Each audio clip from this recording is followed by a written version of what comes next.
Pourquoi, Thomas, dis-tu que Marie est folle?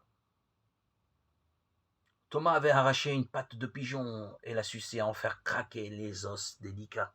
À coup sûr, il finirait par manger aussi les os.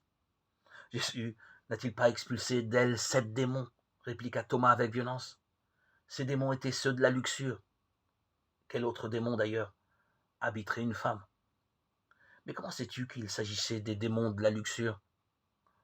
On le savait bien dans la région, elle avait connu beaucoup d'hommes, répondit Thomas d'un ton dédaigneux. Et où a-t-elle connu Jésus? Il prêchait à Capharnaüm.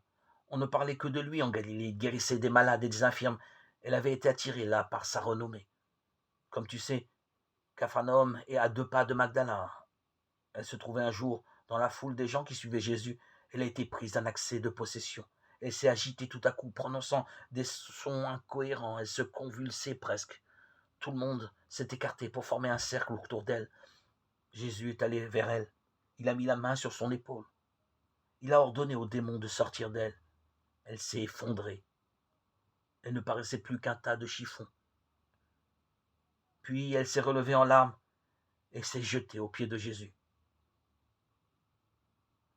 Mais dis-moi, je vois que tu ne la connais pas vraiment. Non, pas vraiment. Je lui ai rendu un service, répliqua Cratil, qui ne souhaitait pas s'expliquer d'emblée sur son rôle d'intermédiaire entre Marie et Procula. Je suis en bon terme avec elle et son frère. 2 jours plus tard, Jésus dînait chez un riche marchand, Simon, un pharisien, et nous étions avec lui. Comme d'habitude, cette femme Marie a fait éruption. Elle s'est agenouillée près de Jésus. Elle était en larmes. Elle lui a versé sur les pieds et ses larmes et le contenu d'une fiole de myrrhe. Elle lui baisait les pieds et les massait de larmes et de parfums. C'était un spectacle contrariant. Personne ne savait que dire. Pourquoi contrariant? Parce que tout le monde savait que cette femme menait une mauvaise vie, rétorqua Thomas avec force. Il n'y avait qu'à voir la tête de Simon pour s'apercevoir du scandale. Mais il n'osait pas chasser cette femme. Il a dit à Jésus, « Ne vois-tu pas que cette femme mène une vie immorale, que c'est une pécheresse ?»